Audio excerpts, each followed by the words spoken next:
Captivating chapter 2. What if alone can tell? Even to see her walk across the room is of liberal education. C.S. Lewis.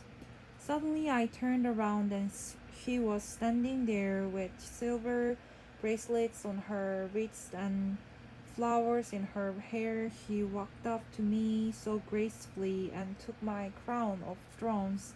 Come in, she said. I will give you shelter from the storm. Bob Dallin. Dalian. My parents named me after Saint Anastasia, a woman uh, mar- martyred for a faith in the 5th century, so that every week during Mass my name would be read aloud when certain saints were commemorated. That's why Stacy is spelled so weirdly. Take off the Anna at the beginning and the A at the end, and Stacy is what you get. I love it, and there's a deeper reason. I learned about Anastasia while in elementary school. Not Saint Anastasia, but a princess. The youngest daughter of a last Khazar of Russia, Anastasia was rumored to have escaped the assassins who murdered the rest of her family. She was a young girl when her family was executed, and it was said that she was still alive somewhere out there in the world, incognito. A true princess's disguise. Woman claimed to be her. One woman in particular was nearly convincing. Still, Anastasia remained a mystery, a princess lost onto this world. Hidden but true. I was intrigued and enamored by Princess Anastasia. I began to read everything I could get my hands on about Russian history. For a reason I could not explain, I felt a kinship with this mysterious princess, a connection to her. I wasn't pretending I was her, but still, something deep in my heart whispered that I, too, was more than met the eye.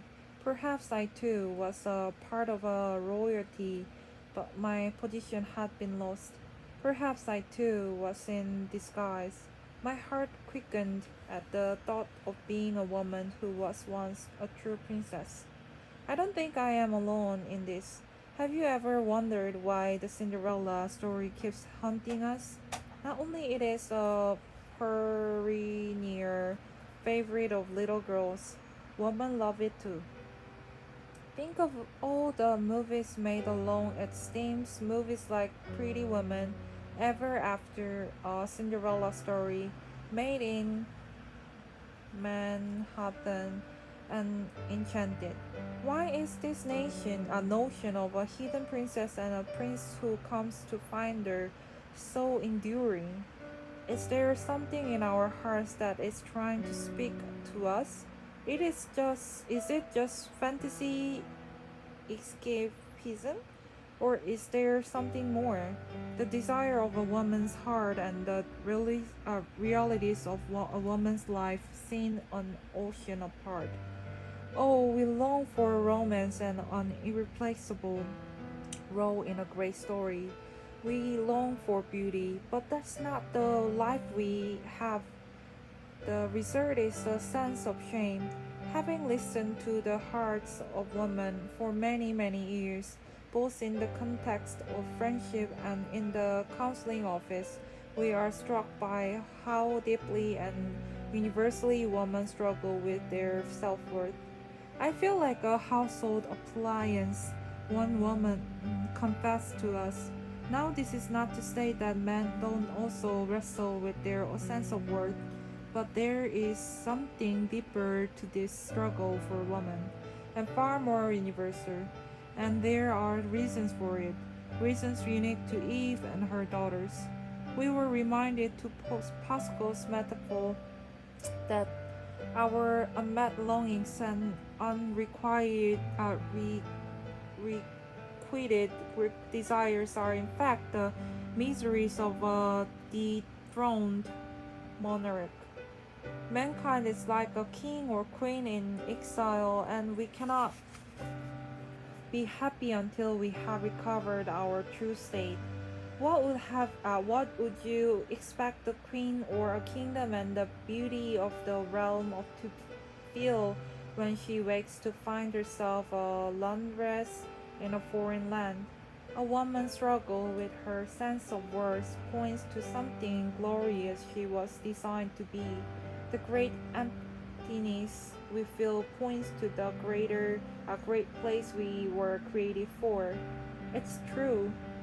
All those legends and fairy tales of the undiscovered princess and the beauty hidden as a maid are more accurate than we thought.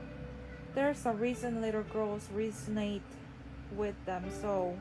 Rather than asking, what should a woman do? What is her role? It would be far more helpful to ask, what is a woman? What is her design? And why did God place woman in our midst? We must go back to her beginnings, to the story of Eve. Even though we might have heard the story before, we have told it many times, it bears repeating.